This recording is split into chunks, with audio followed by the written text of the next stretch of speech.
What's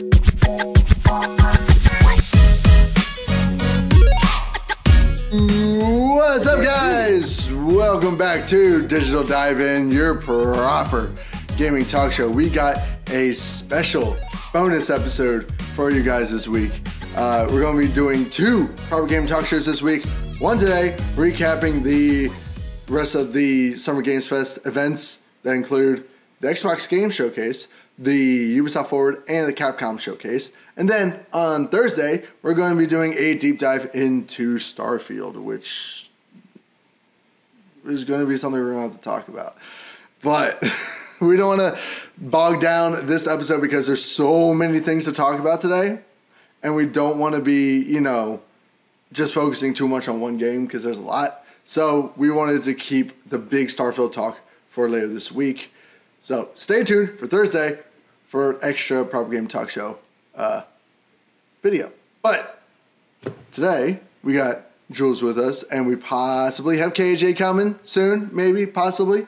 We'll see what happens to KJ.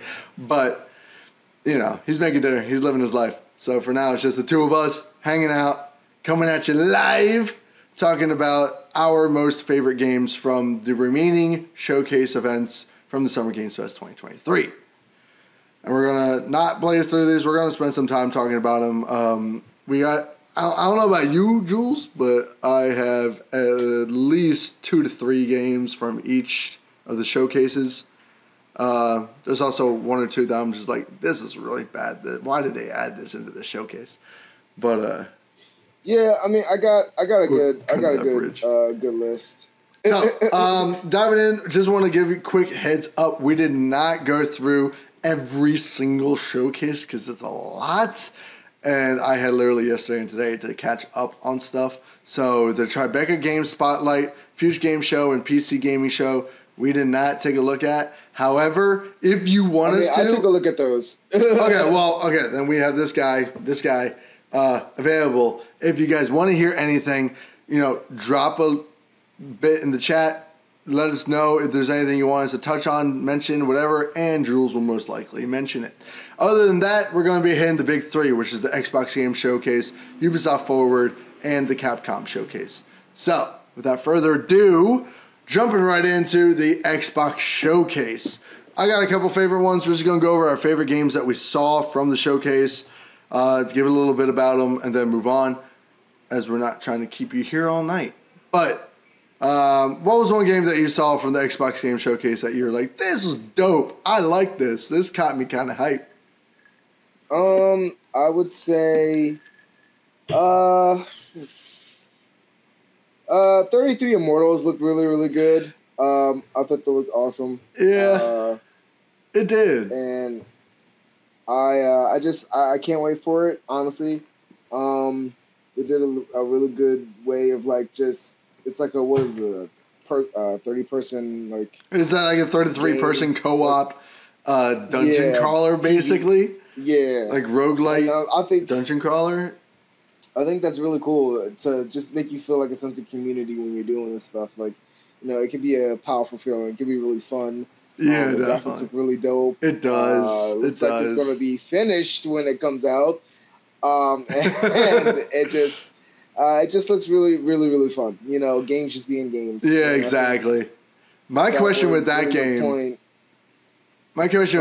is if they're going to do some sort of like chat system where everyone can talk with each other, or if it's just going to be purely jump into like a 30-person lobby and just play. Because otherwise, oh my God, would that chat be insane? I know. Good and bad. I mean, it would be good, but it could also be, it could be all right.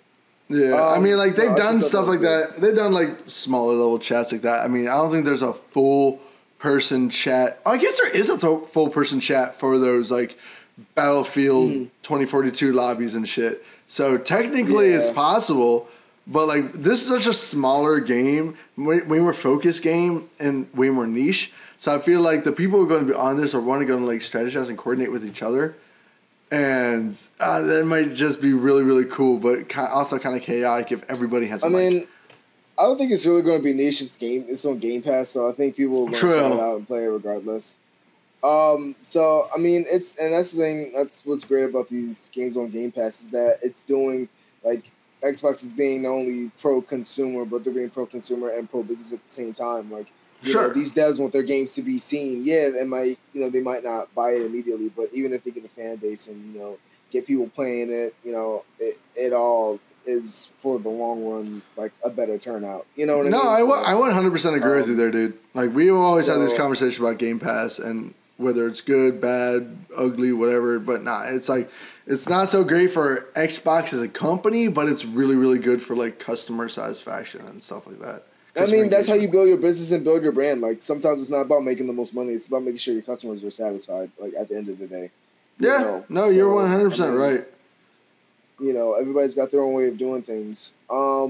What was your next one? So one that I was really excited about, and I put this here because the one that I was most excited about out of this, besides the big one, I just saved for the Ubisoft Forward because a lot of the games in the Ubisoft Forward or in the Xbox Game Showcase were also featured later on in the Ubisoft Forward because Xbox just got the marketing rights, not marketing rights, but marketing partnership for those games.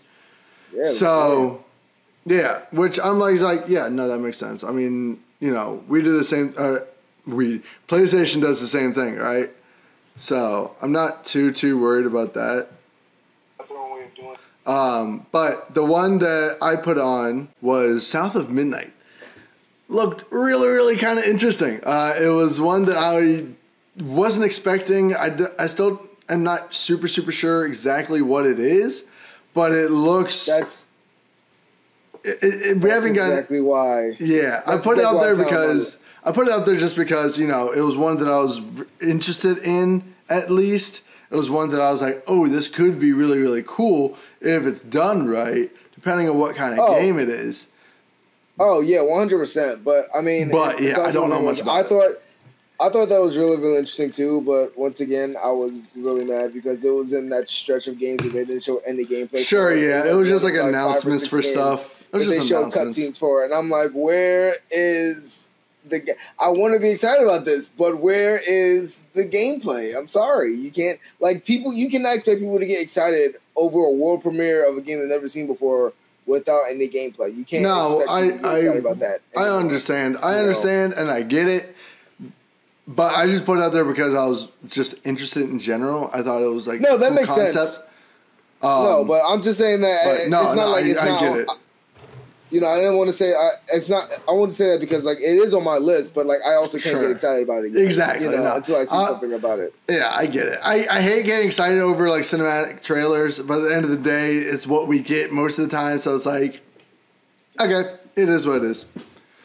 What was another one on your list? How many do you have? How many did you have? Because the Xbox one was kind of the biggest one besides Ubisoft.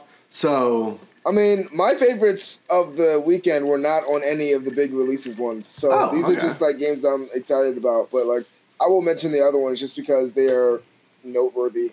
Yeah, no, 100%. I mean, we can jump into the other more broad gaming showcases at the end or middle or whatever we feel like whenever we have time for. But yeah, no. What was another one for the Xbox one? The Xbox was Clockwork Revolution. That looks really dope. Yeah, it did. That one looked definitely cool. gave BioShock time travel vibes and whatnot. I thought I was really interested to see what that has. But I only really that was also BioShock in the one. I love all the BioShock games. BioShock Infinite is one of my. I think BioShock Infinite is up there for my favorite games of all time. The game is so damn good. Ugh. Mm-hmm. I mean, I quit halfway through. I was kind of. What, in BioShock in general or Infinite? No, just Infinite. I skipped 2. I finished 1. 1 was really good, and then I skipped 2 because I didn't like playing as a fucking Big Daddy. That was not. Yeah, that was interesting. That was weird. That was just a different take. I mean, you don't play as a Big Daddy for the entire game. And then I like BioShock Infinite, but I don't know. I just lost. I have it on. I can re-download it anytime, but I don't know. I just lost interest in finishing it. Man, and then I found out the story gets really good, and then it gets really good, dude. The end of that game is one of my favorite endings of any game of all time. But at the same time, what I thought about the characters and their relation to each other, it was pretty much right, and I was like, oh, okay, so I was pretty much so it's like it wasn't that it was surprising at the end. It was just like, Sure. oh well, I saw that coming, and I'm glad that it had a little twist in there that I didn't see. But like it was nice that it was I was kind of almost on the nose about it. But yeah, I like the Bioshock vibes of it. Maybe I did too. finish this game. But I could also be playing Atomic Heart, and I'm not playing that either. So yeah, well, that game ended up being like just mid in general. So yeah, it is what it is. But no, Clockwork Revolution does look really, really cool. You're right. I do love the time travel aspect of it. I like the Bioshock vibes. It looks like it's heavily inspired from them, which is great. So yeah, I'm right there with you, man. That might be a get on, because I don't know if it's an Xbox exclusive or not. Like the majority of the Xbox Showcase games were not exclusives, but they also only said releasing on Xbox Series X and Windows and Steam. I'm just like, okay, at least mention that it's not just an exclusive, because that's false advertising. Stop that. Misleading. Yeah. But because they did that with Star Wars. They did that with the Star Wars game, which I'm mentioning later. But and now it's just like, is it releasing on Xbox and Steam? I'm just like, it's also releasing on PS5. So calm yourself down. Yeah. The next one on my list was one that I know KJ I think was most excited for in this showcase, and that was Cyberpunk 2077 Phantom Liberty, baby. This game, or this DLC, it's not even a game, it's an expansion, but it looks so damn good. Like, it looks, in my opinion, better than the base game. And the base game, I adore. I completely adore. It should look better than the base game. It's post-game content. Well, I mean, I'm talking about, like, as a game in general, if these are two standalone games, not so much... I'm not saying like it looks better graphically or gameplay wise, just like the ideas and concepts in general for this expansion, I think are way better than the base game, because they add so much more. Like, we're actually finally getting cyber psychosis in Cyberpunk, and I'm so excited. If an expansion is not better than the base game, then why are you making it? Well, the expansion is typically designed to just add quality of life updates to the game and expanded story elements and the new missions and whatnot. I mean, like, you look at, the expansions for The Witcher 3, right? Both expansions are great, but neither of them are better than the base game. They're both good. They're both really good. They both they just add more to the game. But standalone on their own, I don't think either of them are better than the base game itself. Yeah, I mean, I've heard both sides. I've heard some people say that it was better than the base game. I've heard some say it wasn't. I love the expansions. The expansions are incredible. Yeah, so I'm glad that it looks good. I'm hoping for Cyberpunk fans that have suffered since the beginning that this is like the true vision of what they wanted the base game to be. I'm sure it will be. I hope that for them, Yeah, I'm not really a Cyberpunk fan, but I definitely hope that it definitely, because you should get what you pay for at the end of the day. Yeah, no, I get it, and yeah, look, Cyberpunk 2077 had a bad launch. It did not perform well at all for a while, but they did put in the time and they did fix it, which I appreciate, because if they're owned by Xbox or EA or even PlayStation, they might not have been able to put in the time and effort to actually fix the game. So the fact that they're still an independent studio, I love that for them. I really, really do. So, yeah. But honestly, with this, like, the story itself looks really interesting. And they don't give too much of the story away, which I appreciate. But honestly, I just like that we're getting, just a deeper immersive experience for Cyberpunk as a whole. And I know I said this already, but the cyber psychosis, you don't know how big this is, all right? Because the cyber psychosis in Cyberpunk Edgerunners was such a looming threat that it should have been in the base game. I think the reason it was in the base game was because you were kind of immune to it because of Johnny. So I think that's the reasoning they gave to why you're not in any way a threat to cyberpsychosis, because you have technically two consciousnesses to split the effects of the cyberware, which is a very interesting take, and I like that take a lot. But this time, like, you know, you're fighting for your life, you're trying to get a cure, because at the end of the game, you're basically just like, I accept that I will die at some point because of Johnny, which is super cool. And I like that, like, bittersweet ending a lot. But I also like the fact that they're giving you an opportunity to find a possible cure, which may open up the doors to a, you know, actual sequel and franchiseness and whatnot. But the fact that, like, you have to pay attention to what cyberware you install and how much you install because your sanity will fluctuate is such an interesting mechanic. And I'm sorry for ranting, but Cyberpunk was such a good game, and I adore that game.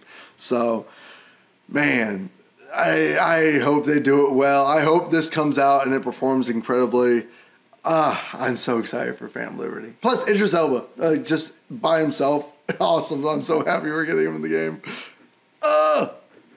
But yeah, that's awesome. No, yeah. Sorry, I'm ranting. I'm ranting about it. I'm going off. No, I mean, it's really dope. I mean, look, vibe on, King. Like, this is like, you know, this is something that's really good. It's something that, you know, there's no way that you can really hate the dedication and passion that's been put behind this game. Like, there's no way you can hate it, you know. So it's just like, seriously, exactly. It's not my vibe. No, I get it, and it doesn't have to be, you know, and it. You know, totally but I can fine. still be happy and, like, you know, like, see, like, same thing with No Man's Sky. I'll probably enjoy No Man's Sky, but No Man's Sky is.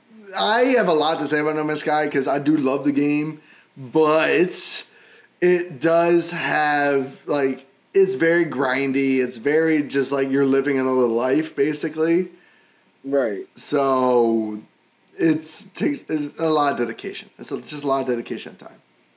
Yeah. But no, I think these like most of these games were really dope. I have one more for the Xbox. I don't know if you have any more. The Dungeons of Hindenburg. Oh yeah. No, that one looked interesting. Really, that one did look interesting. And even that Ebenezer Scrooge one was, like, really, really cool. Like, that was dope. It was. What was your other one? My last one was the obvious one, and you can hate me all you want, but I don't care. It was Starfield. They had a whole, like, hour-long thing that, again, we will dive into more later on next week, or not actually next week, this week. Oh no, I had two more. Never mind. God damn, you had two more? Well, go off before I start diving into Starfield just briefly. Because I thought you were going to say the other one. I thought Avowed looked really good. Okay, so I was saving that because I have thoughts, and I figured someone else would mention it. You were KJ, so. What did you think about Avowed? I thought it looked dope. I mean, I from the first gameplay trailer we got, it looked really good. And then we just got a whole other trailer. So, I mean, I was always interested in the gameplay. It looks really enchanting. It looks really immersive and satisfying. I'm definitely interested to see what they do with it. I may or may not get it. I have no idea yet. Depends on what else is out, what I'm playing at the time. I still have a huge backlog that I will never get through, which I'm happy about because I want to play games till I die. No, I totally understand, dude. I totally understand. And then I'm surprised you didn't mention Path of the Goddess, the Kitsu Japanese game. Yeah, I watched it for a little bit. It looked cool. I'm not gonna lie, it did look cool. It looked, I don't know. That's a game I'm gonna have to. That's a wait and see for me. As much as it looked good, there's a lot. I feel like it could just be very gimmicky at the end of the day because it looked like they're doing something similar to like Kenu Bridge of Spirits, but in like a JRPG type of way. Not JRPG, but like a FromSofty kind of way. So I like the vibe. I like the look. But it wasn't like, oh, this looks amazing. I can't wait to play. I like the style. I like the Asian aspect of it, like the Asian culture aspect of it. But it's definitely a wait and see, in my opinion. But all right. Avowed, yeah. So Avowed, that was not what I was expecting at all from the first trailer we got. Like how many years ago? It was like 3 years ago. Yeah, it was 3 years ago when we got the first trailer, and it was like the dude in like the dungeon thing, and he had the magic and the sword, and it just had like, you know, people coming at him, and that was it. Like that was the whole trailer we got, and it just looked very dark, gloomy, Diablo-y kind of thing. And I was like, oh, this is going to be like a dark high fantasy type of thing. And what we got was more like, it was weird because you got guns and shit in like a medieval setting. And I'm like, wait, what? Hold up a second. Not what I was expecting at all. I mean, I got the same vibes from it. I mean, I felt like you just have multiple weapons and multiple options of how yeah. But it's like, it looks like Skyrim, but then you have a flintlock in the other hand. I'm just like, what? Just not what I was expecting. Very blending, like, you know, the eras and shit. And I'm just like, okay, this could be really good if it's done right. And apparently they said that it's much more related to something like The Outer Worlds rather than Skyrim, which I think would be the perfect vibe for the game, because The Outer Worlds is very sarcastic, very just like, what the fuck? And I like that. I love that. So I feel like that will fit this game very well if it's done right. So yeah. Yeah, I mean, I thought it was. I didn't know. I didn't really get mixed vibes from it at all. I mean, it looked like it was going to be like some type of, you know, spellbinding first-person game, and it continued to look like a spellbinding first-person game here. I mean, I don't know. I thought it was spellbinding pretty with guns. Yeah. Have you seen Witchfire? Like, well, yeah. Well, Witchfire makes more sense. Witchfire is like set in like some alternate universe where it's like, you know, Old West type of deal, like freaking. I have no idea what universe Avowed is in, so it could be any kind of universe with that. But no, like I'm saying, like it looks like it's like, you know, medieval times, but then you introduce guns into the mix, and just like. It's just not what I was expecting at all, which is not a bad thing. I'm not saying it's a bad thing. I'm just saying I was totally taken aback. I'm like, whoa. What? Interesting. But yeah, anyways. No, the last one I want to talk about for the Xbox One was obviously Starfield. It was that whole freaking hour-long spot for that game. They showed us a little trailer in the Xbox Game Showcase, and then, you know, had the whole hour deep dive after the game showcase. And as much as I am salty about this, I keep remembering that the only gamers that are fucked for this game are Xbox players. PC players are going to have the time of their goddamn lives with this game. But Xbox players are fucked because it is Todd Howard, the dumbest man in the universe, confirmed that it is going to be locked at 30 FPS on console. And I'm like, and he's like, we don't want to sacrifice fidelity. I'm like, fucking sacrifice it. There's nothing in this that would not look as good at 1080p than if you were to do it at 4K. And I know I'm getting into rant territory, but sorry. But 4K is not a sustainable benchmark in this time and place in gaming yet, because 4K TVs, and TVs are still what most gamers play on. Only streamers play on monitors, okay? The majority of players are playing on TVs. 4K TVs are goddamn expensive. Cannot confirm or deny that. It's probably like more even on the. I mean, like your PlayStation 5 is on your TV, your PC's on your monitor, obviously. Like my PlayStation is on my TV. I used to be able to switch it to play games, but that's neither here nor there. Anyways. I mean, some people, yeah. I mean, but I think the majority of people play on TVs because TVs are, you know, they usually double use their Xbox or gaming console in general as like a streaming device plus a gaming device. So, and if I were to look up the stats, I almost guarantee the majority of people play on TVs. But 4K TVs are not affordable at all. Not even close. Them bitches are expensive. Like, really expensive. You can get 2K. Yeah, I got mine during the holidays, so I got it on a deal. Yeah, but even they're not that expensive. They're about as expensive as a PC, as a high-end PC. So. Exactly, but still, for the common person, like, no. You just gotta save your money. Not to mention a lot of 4K TVs are not true 4K TVs because they don't have the refresh rate either, which you would only get from either a freaking DisplayPort or an HDMI 2.1, which a lot of 4K TVs do not have. So you're not getting true 4K anyways.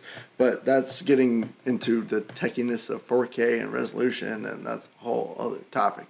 But in my opinion, 4K is not a sustainable benchmark yet. So just making your game 4K at 30, that already means that you could include a performance mode that's 1080p at 30, but you're choosing not to.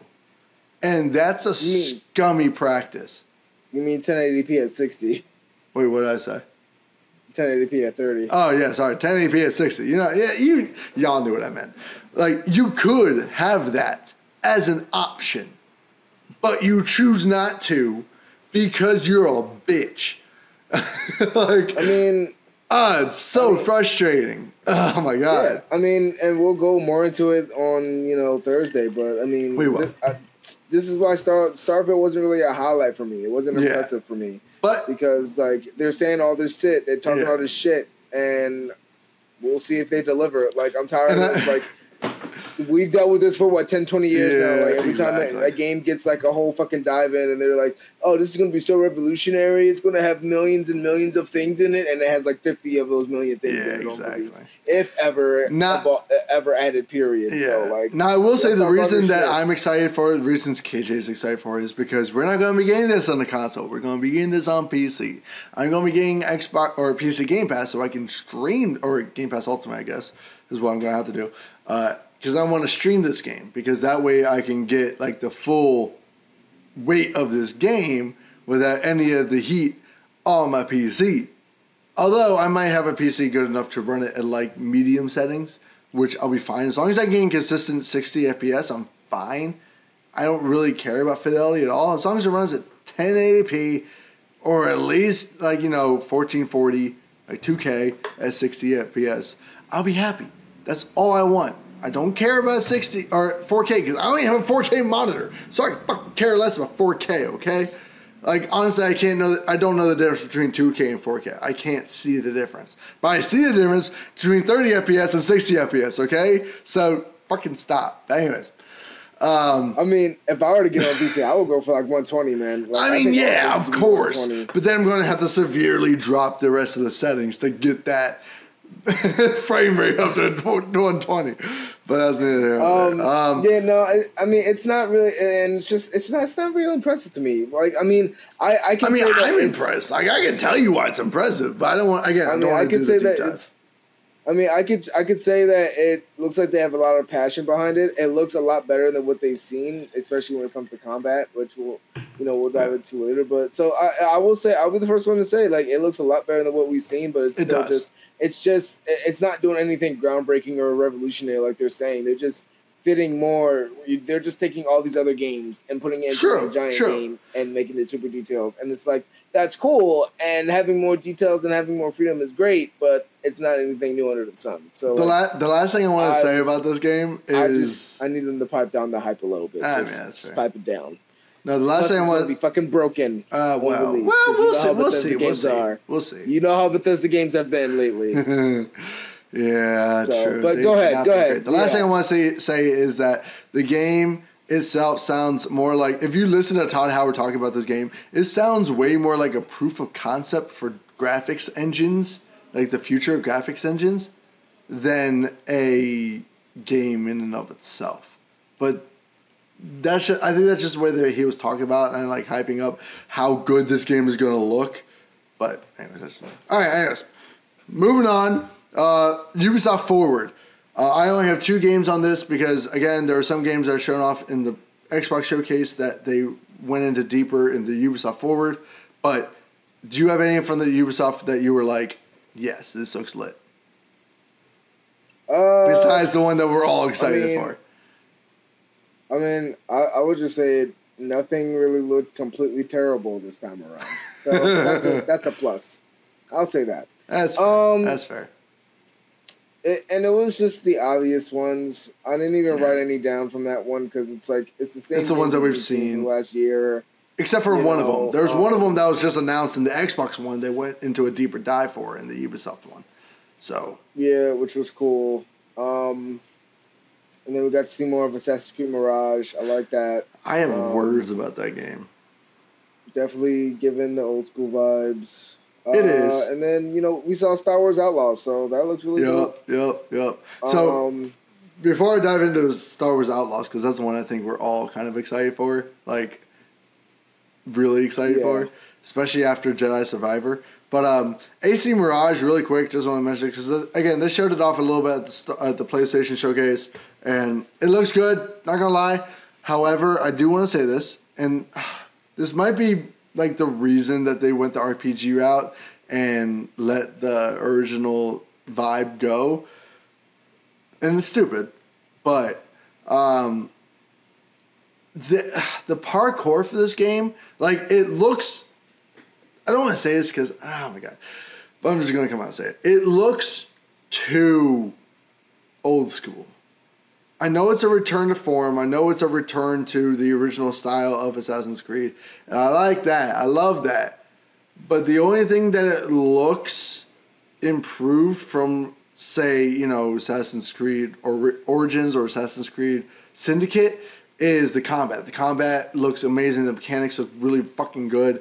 The whole chain assassination thing where you just shadow teleport almost. Is so cool and clean. That shit is dope. Oh my god. I love it. But the parkour looks like the same shit that we've gotten from the last 4 or 5 Assassin's Creed games. And I mean, you can't really do new moves for parkour. No. Here's the thing. You fucking can. It was called fucking Assassin's Creed Unity. Assassin's Creed Unity had by far the smoothest parkour in any Assassin's Creed game. But because that game had bad performance on launch and a really shitty co-op and a meh story, Ubisoft basically just swept that game under the rug. Except that game had the absolute smoothest parkour of any Assassin's Creed game.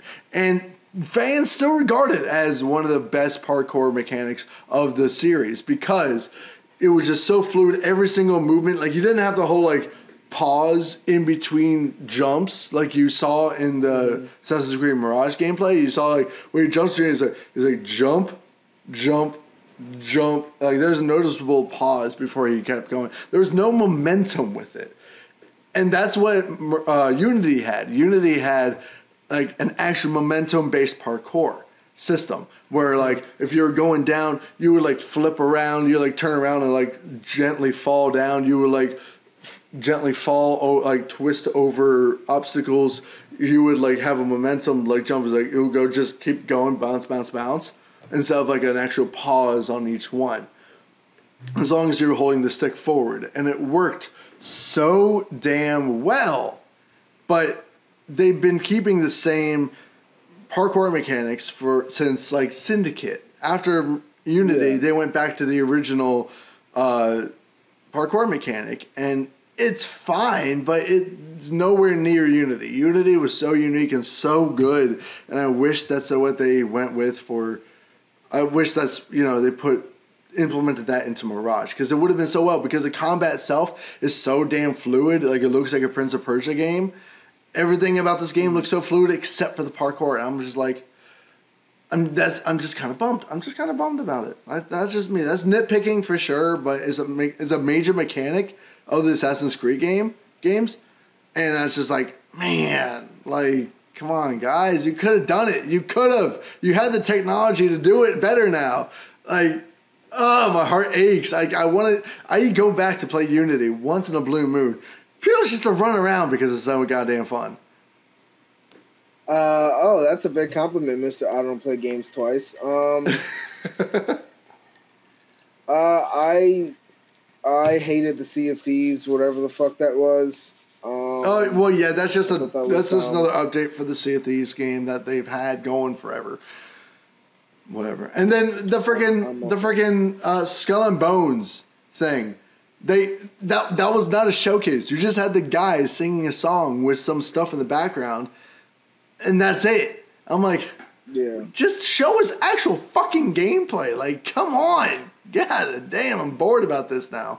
You haven't shown us good gameplay since the game got announced, and now you have an opportunity to, and you just show the people singing a song, a live song, which is always cringeworthy. But these guys actually did a good job. And then they just had some random footage behind. I'm like, give us more details about this goddamn game already. God. Right. Fuck. I don't care about a song. I want more details. Especially the game's coming out soon. Like, shit. Anyways.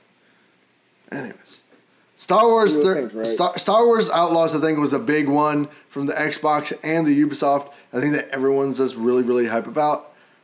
Because it's given like serious 1313 vibes. Like, I feel like this is a spiritual successor to what 1313 was. I was going to say, they better not fuck this up because it's going to be the 1313 I never had. So if they fuck it up, I'm going to murder them. I love it. I like that we're finally getting like, you know, a focus on like the syndicates because they were introduced in the Solo series and not introduced, but they were highlighted in the Solo movie. They were introduced in the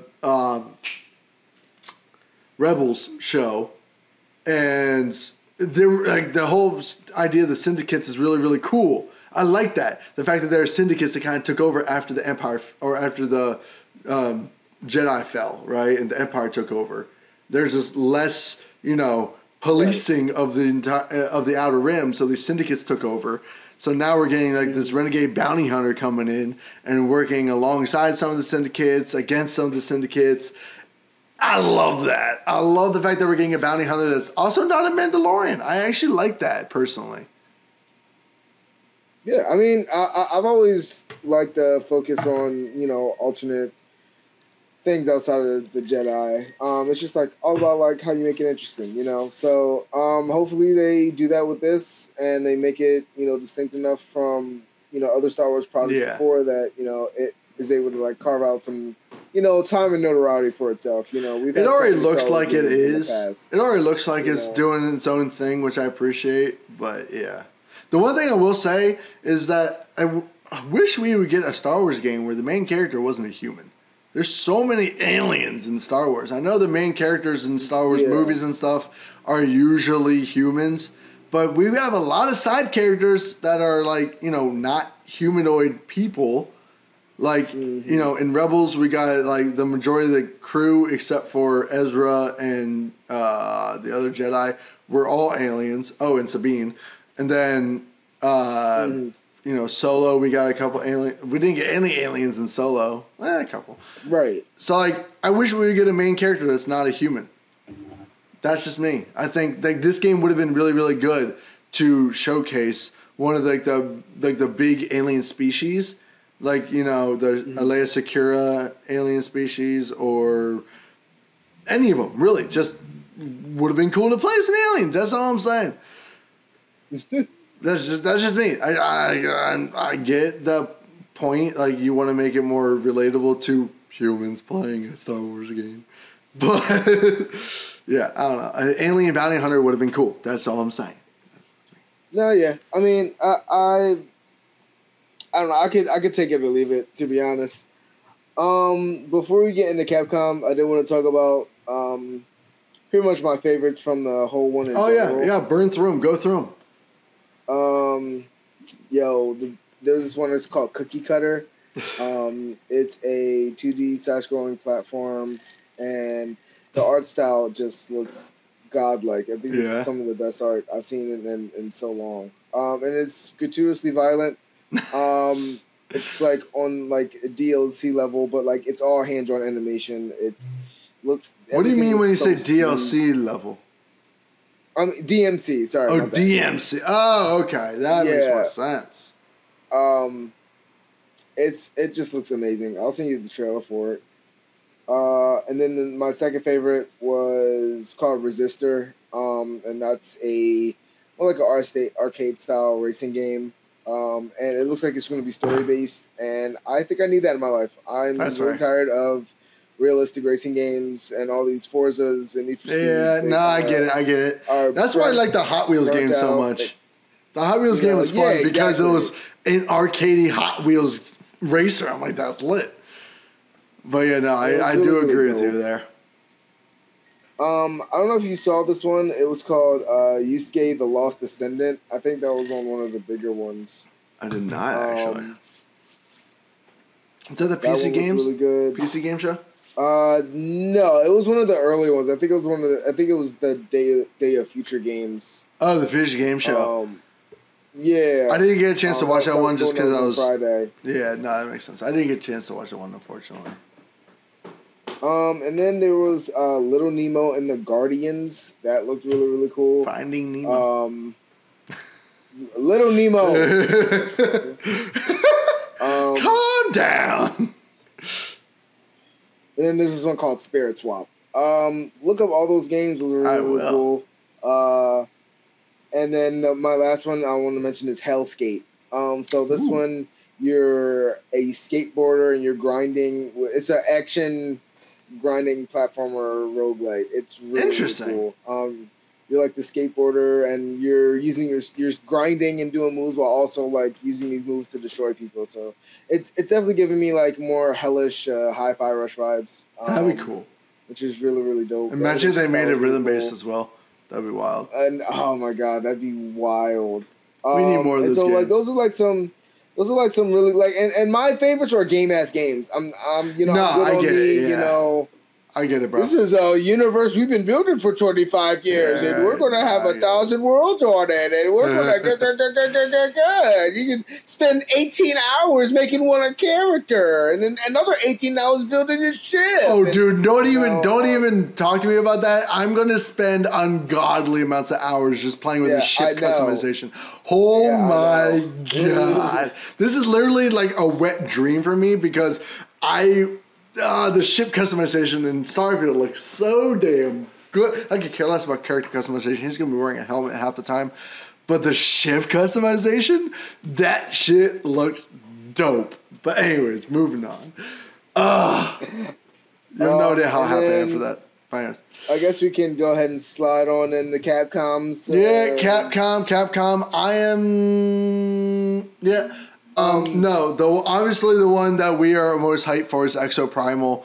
The game, like, they didn't really show much more except for just like the overarching story that you're going to technically be playing through. That's like just be in this background of the game itself. You guys said there wasn't a story. Well, no. Like we said, there's a story, but there's no story mode. That's what we were getting at. Like, Overwatch has a background story. Right?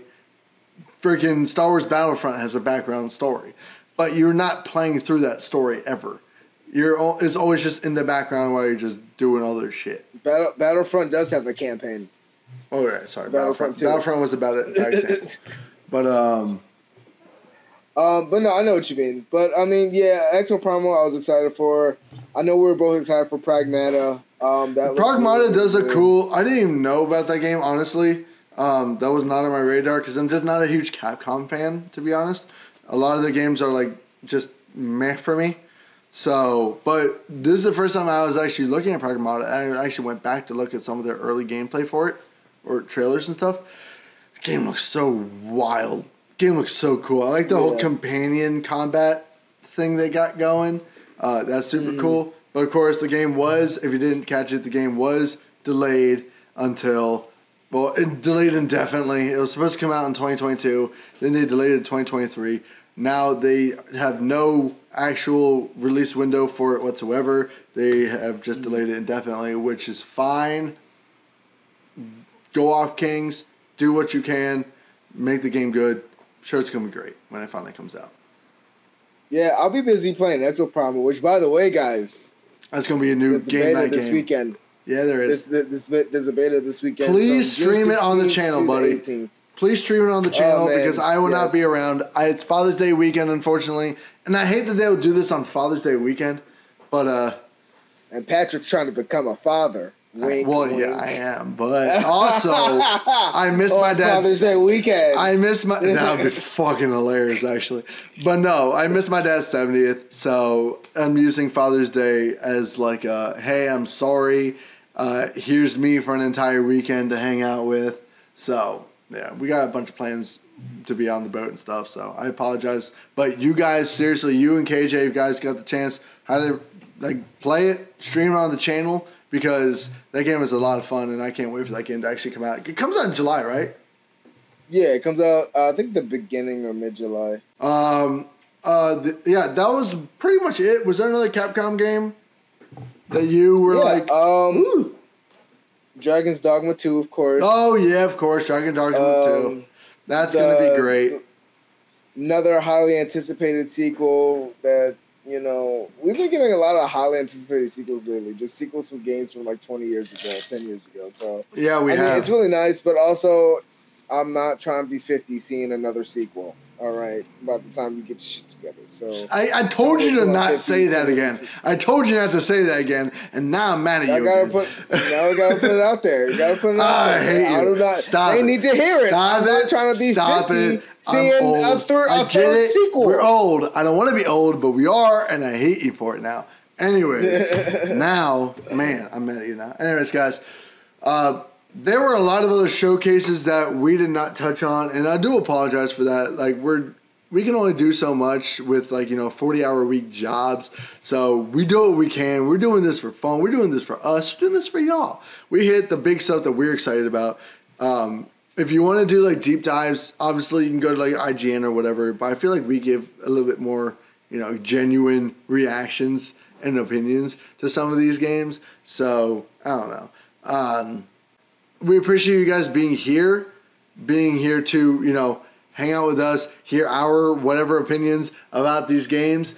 We're just a couple of gamers doing just genuine opinions and hot takes about games. Gamer things, exactly. So we appreciate you guys. But seriously though, if there was anything that we did not bring up that you want to hear our thoughts about, if you care about our opinions that much, let us know in the comment section. Let us know. And we will 100% do a short or something just talking about that game. 110%. We do not mind in the slightest. We would love to do that. But until that happens, guys, thank you so much for watching. Thursday will be an extra proper game night deep diving into Starfield and their hour-long thing that they gave us. So be tuned for that. Hopefully KJ will be able to make that one. We might push it a little bit later so he can actually make that one. But we'll see.